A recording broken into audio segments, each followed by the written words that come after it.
sin miedo a preguntar.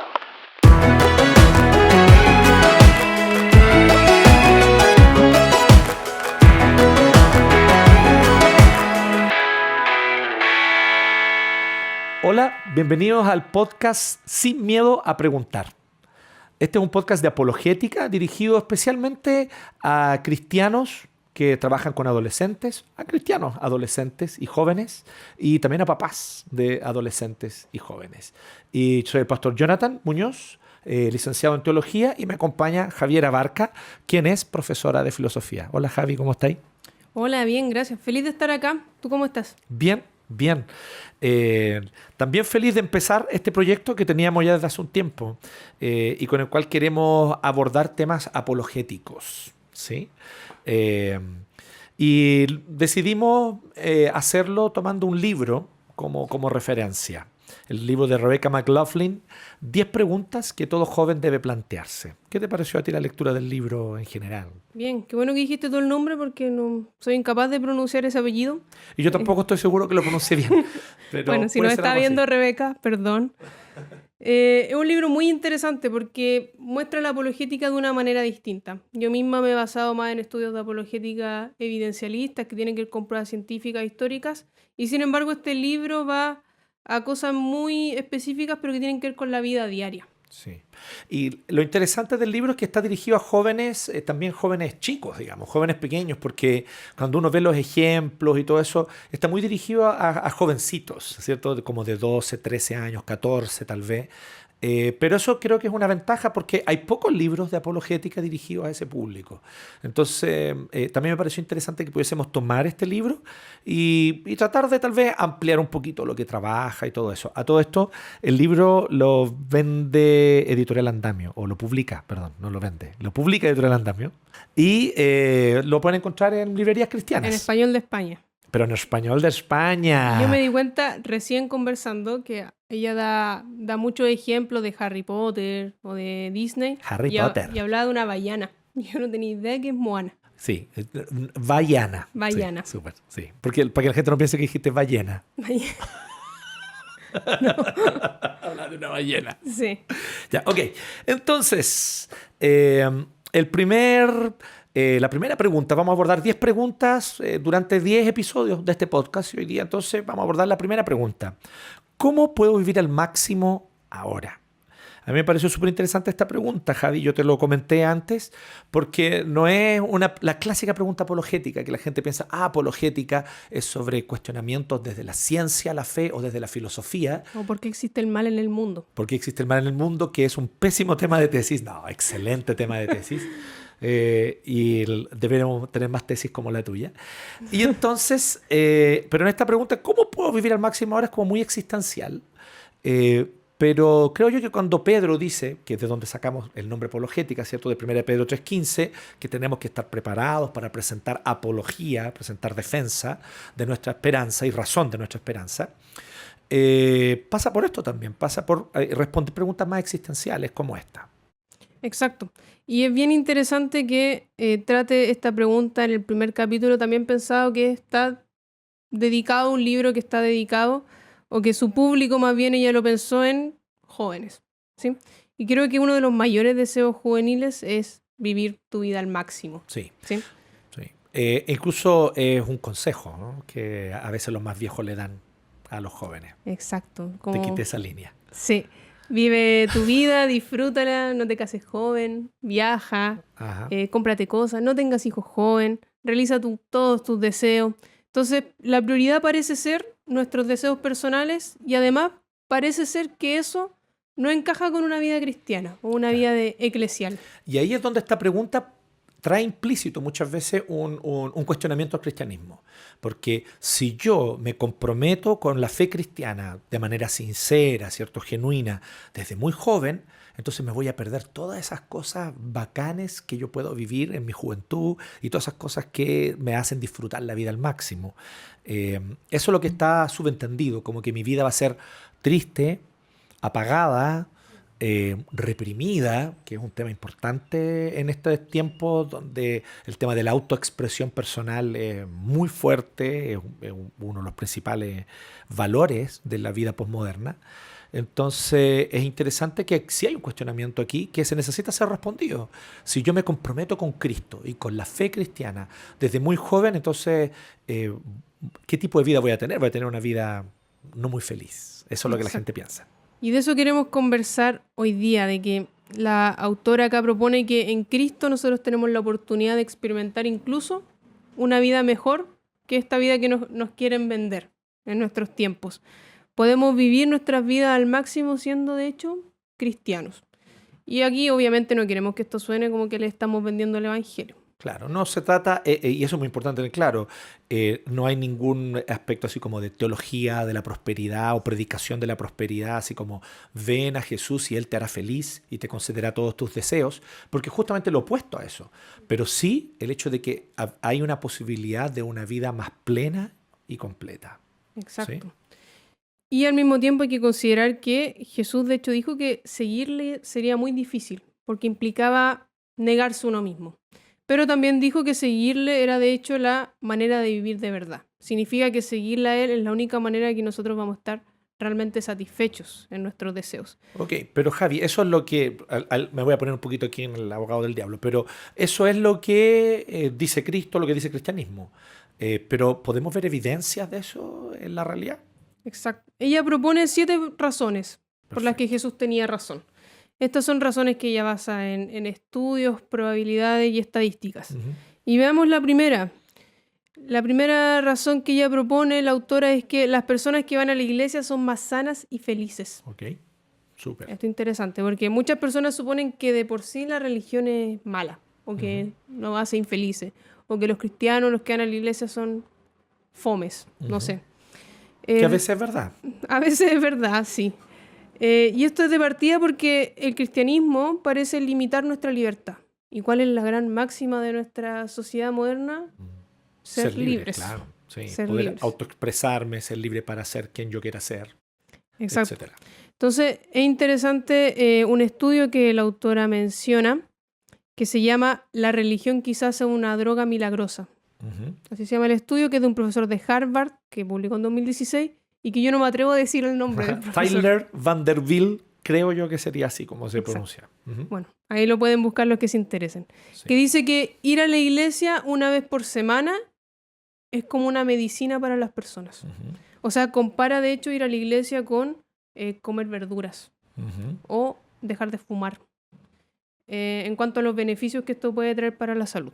Sí, o sea, lo que se hizo fue fundamentalmente lo que Tyler Vanderbilt hace es, en este estudio, tomar la población, ver y comparar la población que frecuenta la iglesia o la sinagoga, ¿cierto?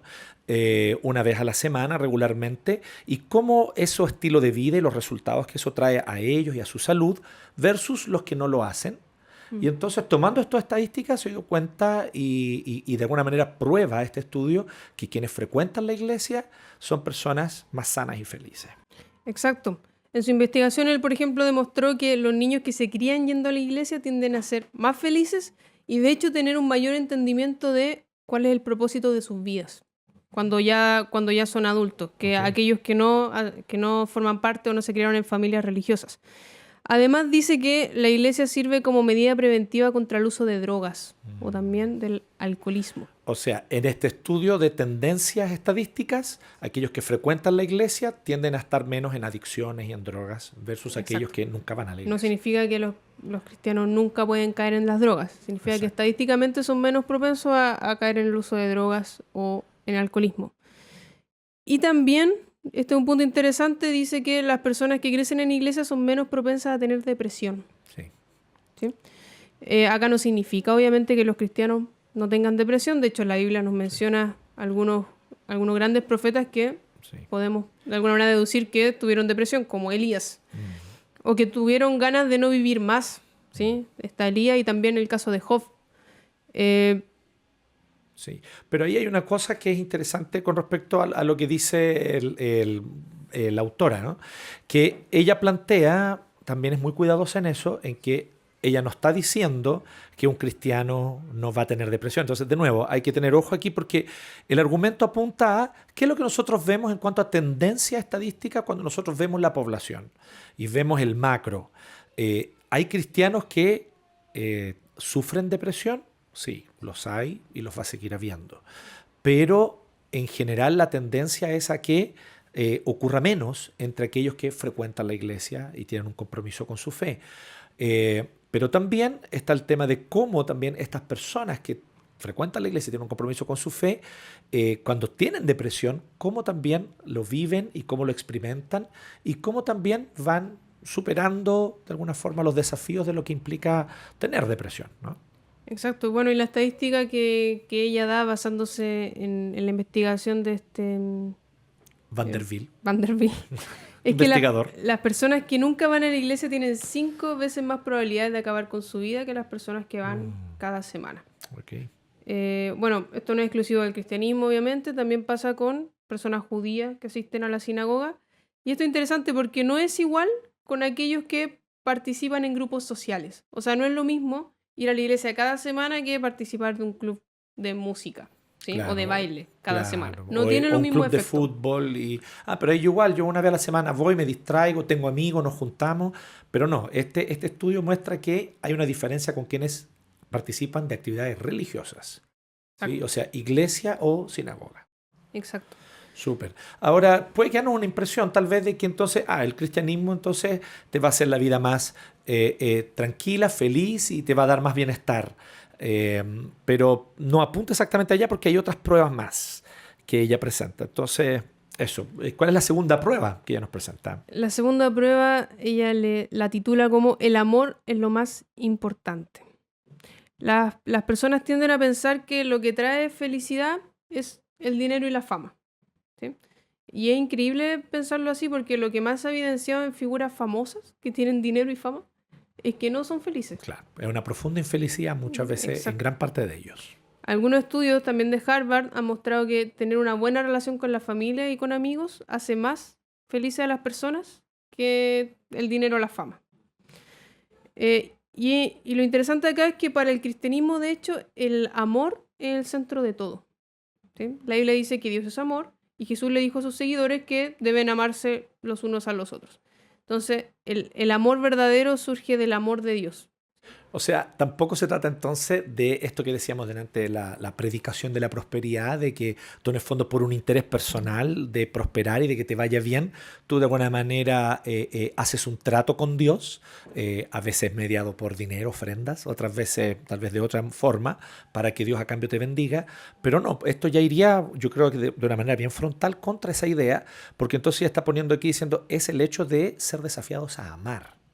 Y el amor implica el autosacrificio por otro, implica el poner los intereses de otro antes incluso que los propios, pero está relacionado y también entonces habría estudios que apuntan a que las personas que están desafiadas a amar, por así decirlo, o que son desafiadas a este tipo de amor sacrificial, efectivamente tienden a tener vidas y tienen vidas más plenas y más felices. Exacto. Y es interesante porque nosotros todos queremos ser amados. ¿Sí? Eso es común a todas las personas, a nadie le gusta ser rechazado. Quizás ser rechazado es una de las peores sensaciones que tienen las personas en general. Y lo que muestra la Biblia es que Dios, aun conociendo todo eso de nosotros, todos nuestros errores, aquello que más nos avergüenza, aún así nos amó lo suficiente para morir en nuestro lugar.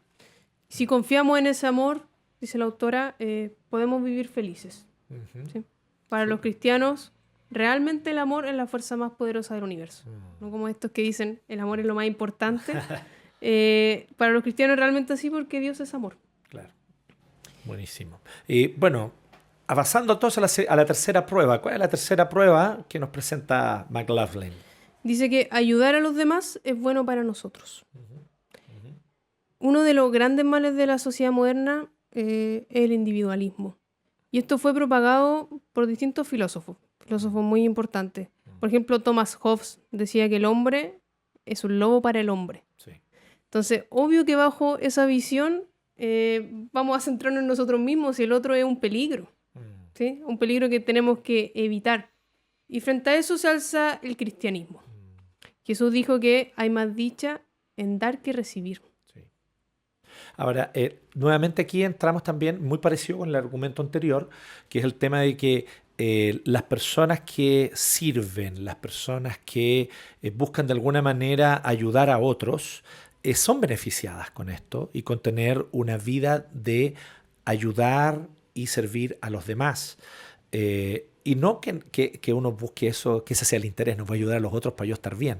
Pero claramente el desafío de servir a otros también entonces apunta, por así decirlo, a un estilo de vida superior al de simplemente vivir para uno mismo y para los propios intereses. Sí, de hecho algunos estudios han mostrado que ayudar a los demás es bueno para nosotros, para las mismas personas que ayudan. Hacer voluntariados, por ejemplo, dicen que es muy bueno para la salud mental y física. Y por ejemplo, y esto es un dato muy interesante, cuidar a otros es mejor para la salud de la persona que cuida que para la persona que está siendo cuidada. Interesante. Sí. Y también me gustó un dato que presenta McLaughlin, obviamente en Estados Unidos, pero donde ella dice que las personas que van a la iglesia cada semana, ellos dan 3 veces y media más dinero a asociaciones benéficas y participan el doble en actividades de voluntariado que las personas que nunca van a la iglesia. Creo que es muy potente esto porque nosotros tenemos hoy día una cultura posmoderna donde, no sé si te has fijado en eso, como que la mayoría de las veces en las películas, en las series, en el último tiempo, esto es una tendencia de tal vez los últimos 10 años, tal vez los últimos 15 años, la persona que es muy religiosa es mala, es egoísta, siempre tratan de mostrar como que la persona más religiosa es generalmente la más cruel y la más mala en las películas. Y claro, todos nos hemos encontrado con alguien que vive a ese nivel de hipocresía, pero estadísticamente eso no sería real, digamos, no es representativo de los cristianos. La mayoría de los cristianos son personas que quieren servir a otros, que quieren entregar de sus bienes para bendecir a otros y que también se involucran voluntariamente para el servicio de los más necesitados. Exacto. Y podemos ir entonces a la cuarta razón. Así es. Dice, la gratitud es buena para nosotros. Muchos psicólogos han descubierto que las personas que eligen ser agradecidas son más felices y están más sanas que las que no. Y aquí me llamó la atención algo, porque es muy común en nuestros días, yo creo que influencia de las filosofías orientales, esto de levantarte y agradecer al universo. Ajá. Como levántate, agradece por estar viva, agradece los árboles porque te dan oxígeno, agradece el sol porque qué te da lindo. energía. Ahora, Chesterton decía algo interesante. Chesterton decía que la gran tragedia del ateísmo y la gran tragedia del ateo es que no tiene a quien agradecer. Claro. Y terminan agradeciendo estas cosas que, déjenme decirles que ni el universo, ni los árboles, ni el sol se sienten aludidos con ningún tipo de agradecimiento. De partida porque no sienten. Entonces, al que en realidad... al que en realidad Dejemos eso para otro podcast. Sí. Al que en realidad están agradeciendo es a Dios, indirectamente. Sí. Y en realidad estas personas quieren evitar la religión, decir, no creo en Dios, eso es de religiosos, pero adorar a la naturaleza es lo más religioso que hay. Incluso mucho antes del cristianismo, las primeras religiones eran religiones de la naturaleza, Claro. que adoraban a la naturaleza. Sí. Sí. Ahora, es interesante, yendo como al tema de la gratitud, entonces, porque esto también es una característica del cristianismo. El cristianismo desafía a amar, como ya vimos, desafía a servir, pero también desafía a la gratitud. Y es un desafío muy claro en el cristianismo, al punto de que nuestros ejemplos y héroes, por así decirlo, era gente que sabía estar agradecida en las peores circunstancias. Creo que el ejemplo más notorio es Pablo, por ejemplo. Hay un episodio donde Pablo y Silas están, después de haber sido azotados, están en la cárcel y ellos están agradecidos cantando himnos al Señor. Entonces, hay una cosa fuerte y un desafío importante en la fe cristiana hacia el ser agradecidos. Entonces, efectivamente, el compromiso con la fe cristiana nos va a desafiar a un mejor estilo de vida, a vivir al máximo también en ese sentido. Sí, Pablo es un ejemplo increíble. Si hay alguien que la pasó mal, Claro. fue Pablo. O sea, naufragó. Sí. Yo no conozco a nadie que haya naufragado. Yo solo a Tom Hanks, que no naufragó de verdad. No naufragó de verdad. Y Pablo se mostró siempre muy agradecido, no tenía ese sentimiento de resentimiento. Sonó como repetitivo. Sí. No estaba resentido hacia el cristianismo, o desde que soy cristiano, han pasado... Claro. Y es verdad que le empezó a pasar bastante mal justamente por hacerse cristiano. Sí. Él tenía un futuro y una carrera brillante como fariseo, haber aprendido a los pies de uno de los mayores maestros judíos de su época, que era Gamaliel, pero él mismo dice que todo eso que él dejó, para él no tiene mayor valor, es basura, ¿cierto? Así lo dice él, con esta palabra, ¿no? Es basura porque él ve que hay algo mucho mejor en servir a Cristo y en amarle. Pablo vivía su vida al máximo. Se recorrió todo el Mediterráneo, de hecho, Sí. el sueño de muchos. Y la invitación que hace Pablo justamente a estar agradecidos, alegres y gozosos, aún en medio de esas circunstancias. Y la invitación que nos hace el cristianismo también es a estar agradecidos porque además de que Dios es el que nos provee todas las cosas, incluido el oxígeno que nos dan los árboles, la energía que nos da el sol, además de eso Él nos ofrece perdón y vida eterna. Ajá. Mucho más. Y tomando el perdón, entonces entramos a la siguiente prueba. Exacto. Siguiente razón. Dice, el perdón es bueno para ti. Ya, súper. Puede que perdonar a las personas sea de las cosas más difíciles que hay. Cuesta. Bueno, y yo creo que es muy clave entender bien qué es el perdón, tal vez. Aquí tomando a poco a Lewis, ese Lewis, ¿cierto? Que lo explica muy bien. Bueno, Chesterton también trabaja el tema de manera muy interesante, pero tendemos a confundir el perdón con la disculpa, ¿no? O con excusar.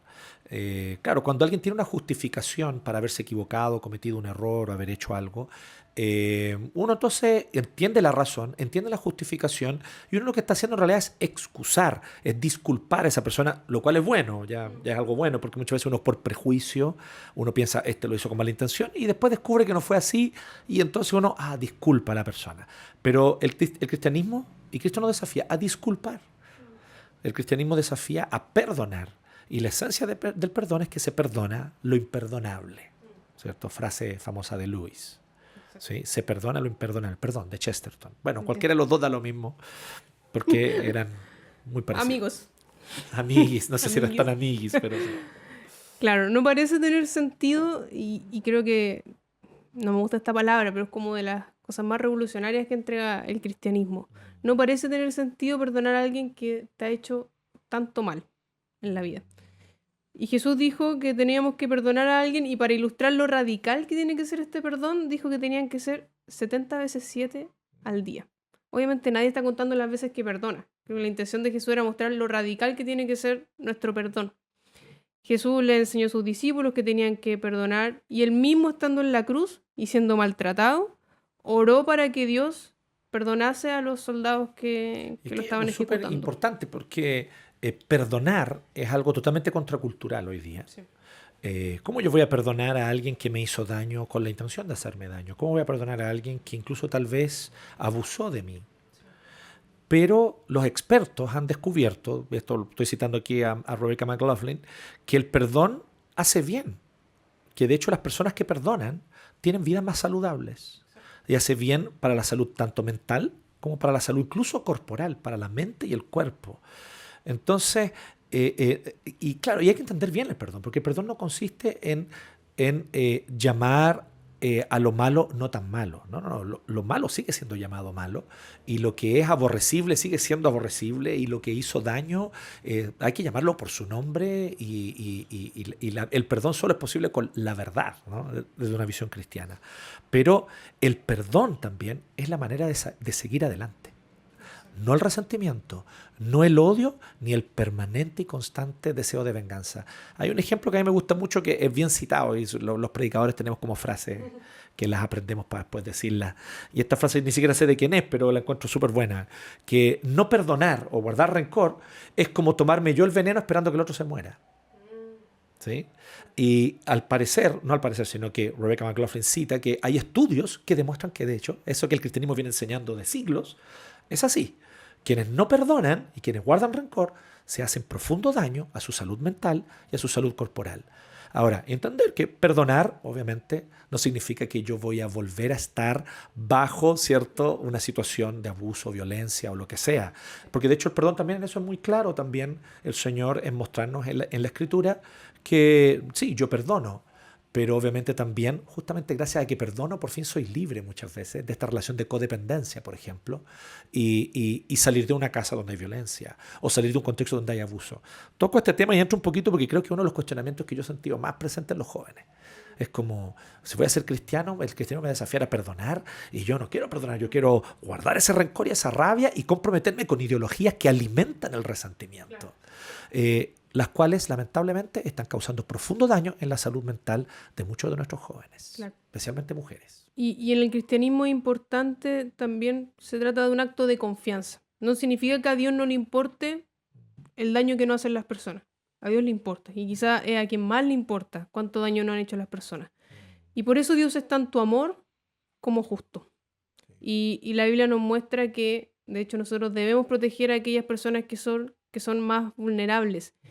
Pero Dios nos muestra que Él es el verdadero juez. Él es quien va a juzgar al final. Entonces no debemos tomar la venganza en nuestras manos, sino confiar en que Dios, de hecho, va a juzgar el mal en el mundo. Así es. Sí, eso es una clave también para el perdón, ¿no? Porque muchas veces hay un anhelo de justicia que es correcto y que de alguna manera es parte de cómo Dios nos creó. Anhelar justicia está muy bien, pero ese anhelo de justicia tiene que entonces apuntar hacia una confianza también en lo que Dios hace. Eso. Vamos, ya tenemos 2 pruebas que tenemos que ir cerrando entonces, ¿cierto? Y que son las últimas que presenta Rebecca McLaughlin. Una sobre el coraje, ¿cierto? Y otra sobre la decepción del amor al dinero. Veamos un poquito estas 2 pruebas. Sí, el coraje. Aquí, bueno, la autora está siempre dando ejemplos de Harry Potter, El Señor de los Anillos, y no hemos dado ninguno, pero en este punto yo quiero tomarme del ejemplo que ella da del Señor de los Anillos, porque además los dos... Nos gusta Tolkien, por ejemplo. Aquí este libro no es de Tolkien, pero podría haber sido. Sí, tengo unos cuadros de Tolkien que no están viendo, pero están ahí. Créannos. Sí. El Señor de los Anillos, de la obra literaria, todos sabemos, más importante e increíble de la historia. Tolkien era cristiano. Del siglo XX, por lo menos. Yo diría de la historia. Ok, tú eres más tolkieniana que yo. Sí, y a mí me gusta mucho El Señor de los Anillos. Y Sam es uno de los personajes principales y también uno de mis personajes favoritos. De hecho, aunque no le haga mucha justicia, mi perro se llama Sam. Sí, mira. Sí, por Sam Sagas Gamgee. Sam Gamgee. Pero mi perro no se parece en nada a Sam. Y Sam es un personaje interesante. Aunque pareciera que es el menos interesante. Porque Sam es un hobbit, ¿sí? Que es una persona pequeña. Y es la persona más común y corriente que puede haber en toda la saga del Señor de los Anillos. No es rico, no es atractivo, tampoco es especialmente inteligente, de hecho. Y esto contrasta con las grandes figuras del Señor de los Anillos como Gandalf, Aragorn, claro. Legolas, que son todas increíbles. Que se sube al olifante y mata a no sé cuántos. Sí. Lo cual es muy fantástico. Claro, y Sam no es así. No es ni fuerte ni extremadamente inteligente, de hecho es un jardinero, pero un jardinero que quiere mucho a su amigo Frodo. Y lo quiere tanto y tiene como tanto este sentimiento de emprender esta misión con su amigo que lo acompañó. Y lo acompañó no a cualquier cosa, lo acompañó a salvar el mundo, literalmente, que era la Tierra Media, ¿cierto? Destruir el anillo. Entonces, a pesar de que Sam no era ni fuerte ni especialmente inteligente, su pasión y su perseverancia son fundamentales para la misión de Frodo. Frodo, yo creo que todos los que leen El Señor de los Anillos saben que Frodo no hubiese podido hacer esa misión si no fuese por Sam. Sí, entonces Sam se convierte en un héroe. Sí. Yo no puedo llevar la carga, señor Frodo, pero lo puedo llevar a usted. Claro. Y en momentos llevó también el anillo. Hubo algunas instancias. Hubo un momento, sí. Sí. Entonces, y Sam no es un héroe porque tenga muchos dones ni habilidades, sino porque tiene un gran coraje. A eso va la autora. Tiene un gran coraje, una gran determinación y un gran amor. Y la figura de Sam a mí me parece muy bíblica, porque muchas personas creen que para tener éxito en la vida hay que ser o muy inteligente, o muy atractivo, o muy ingenioso. Pero muchos psicólogos han mostrado y han estudiado que la actitud de Sam, este coraje y perseverancia, trae más éxito en la vida a largo plazo que el talento o el aspecto físico. Ah, interesante. Y esto es muy potente porque yo creo que muchos jóvenes a veces dicen que se sienten poca cosa porque no son especialmente talentosos o porque no son especialmente atractivos o atractivas. Sabemos, y sobre eso también hay abundantes estudios, el daño que hace a la salud mental de las chicas adolescentes, sobre todo el Instagram. y otro tipo de redes sociales de ese tipo, el TikTok, etcétera, donde se presenta un parámetro y una figura de belleza y además un parámetro de lo que es una vida exitosa, basada generalmente en este tipo de cosas, en talento extraordinario o en belleza extraordinaria, pero en realidad lo que realmente puede hacer feliz a alguien, y eso está de alguna manera, no vamos a decir probado, porque es una palabra muy fuerte, pero los estudios apuntan claramente hacia allá, a que las personas entonces que enfrentan con estas tal vez sencillas virtudes, pero que finalmente son las más valiosas, valentía, amor, ¿cierto? Son entonces las personas que logran más éxito a largo plazo y que cuando tal vez llegan a adultas dicen, valió la pena la vida que viví. Y yo creo que ese es el punto, ¿no? Y el punto del capítulo, que yo pueda llegar a adulto diciendo la vida que viví, o pueda llegar a viejito diciendo la vida que viví valió la pena. ¿Sí? Así que... Yo creo que esta es una actitud muy, muy cristiana, pensar que no es ni la belleza ni los talentos lo que te va a llevar lejos.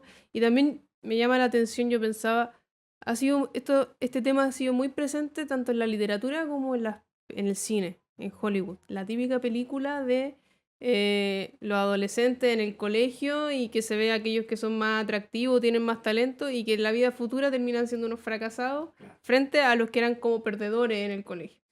Y es un tema común porque trae esperanza, yo creo, a las personas. Entonces la Biblia también nos llama a ser valientes, a fijar la mirada en Jesús. Dice pelear la buena batalla, correr la carrera. Nos llama a hacer esto, pero tampoco solos, ¿sí? Así como Frodo no fue solo en su misión, Jesús tampoco nos dejó solos. Tenemos al Espíritu Santo y además tenemos el compañerismo de otros cristianos. Y si fallamos, la verdad tampoco importa, porque Jesús ya ha vencido. Vamos a la última prueba, que es la prueba 7, con respecto al amor al dinero, porque esto es un tema igual potente en el sentido de que muchos están pensando, incluso desde muy chicos, desde muy jóvenes, que lo que quieren es ganar plata, porque es la plata lo que les va a permitir ser felices, porque con la plata uno viaja, con la plata uno va a los lugares que le gusta, con la plata uno come lo que le gusta, con la plata uno puede comprar las cosas que uno cree que lo hacen a uno feliz. ¿Qué pasa entonces con el amor al dinero? ¿Es realmente el amor al dinero lo que nos hace felices? ¿Qué dice Rebecca McLaughlin al respecto? Ella cita una encuesta realizada en 2016 a estudiantes. Y es interesante, el 82,3% de los estudiantes afirmó que ser rico era un objetivo fundamental en sus vidas. Pero en realidad los expertos han mostrado que elegir el dinero, por ejemplo, sobre los amigos o la familia, en realidad es un camino a la infelicidad. De hecho, Pablo denomina el amor al dinero como la raíz de todos los males. Entonces, el amor al dinero al final nos va a decepcionar. Y este es el punto que muchas veces se toma mal y se interpreta mal, incluso se cita mal a Pablo. El dinero es raíz de todos los males, no es lo que dice Pablo. Pablo está diciendo, es el amor al dinero, la raíz de todos los males. Entonces, el punto no es que no debamos esforzarnos o trabajar bien o que no podamos ganar dinero, porque tal vez algunos justamente por sus capacidades, incluso por su carácter, por su perseverancia y por su seriedad y ética en hacer bien un trabajo, puede ser que termine incluso ganando bastante bien y ganando bastante dinero. La vida cristiana no contradice y no va contra eso, sino el amor al dinero es el punto que siempre Jesús apuntó. De hecho, Jesús habló más sobre el amor al dinero y la avaricia que sobre la inmoralidad sexual. Entonces era un tema más importante para Jesús. Él sabía que aquí había un problema del corazón humano muy profundo. Y para él siempre cuando él hablaba del dinero o de las riquezas, no era como si las riquezas fuesen un problema en sí, sino cómo el corazón humano se apega a ellas y las idolatra, ¿sí? Y eso... los estudios estarían mostrando, por lo tanto, que efectivamente las personas que prefieren dinero por sobre amigos y familia son más infelices. Claro. Y uno también mira estas típicas estrellas como, no sé, Taylor Swift o Justin Bieber. Igual la comparación con Taylor Swift con Justin Bieber es un poco injusta.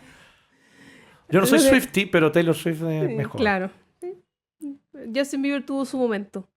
Bueno, pero podemos mirar esta grande figura, o atleta, deportista, futbolista, etcétera, y admirarlos, decir, me gustaría ser como él, tener esa cantidad de dinero. Pero ¿qué han mostrado ellos? ¿Qué han contado ellos? ¿Qué comentan acerca de sus vidas? Que se sienten profundamente vacíos y deprimidos, a pesar de todo el dinero que tiene. Así es. Y hay algunas historias un poco trágicas también, ¿no? Hay algunas historias trágicas de personas famosas que se terminan quitando la vida y dicen, no, yo no me di cuenta. Y todo después a su alrededor, no me di cuenta que estaba en depresión, no me di cuenta que esta persona estaba deprimida, que estaba profundamente con un sinsentido en su vida. Hay un caso que a mí me gusta por razones obvias, David Bowie. Él habla por su momento, obviamente, de fama, fue en los 70, así de dinero, de ganar dinero, de sacar un disco tras otro. Pero en este contexto, Bowie llega a un punto donde él ya no soporta más esta vida y él trata de salir de esta vida. Y claro, él se da cuenta que es el encontrarse con las cosas más simples y más sencillas lo que le provee un sentido de vida. Es en ese contexto donde él forma familia, ¿sí? Con Iman, que fue su esposa hasta su muerte.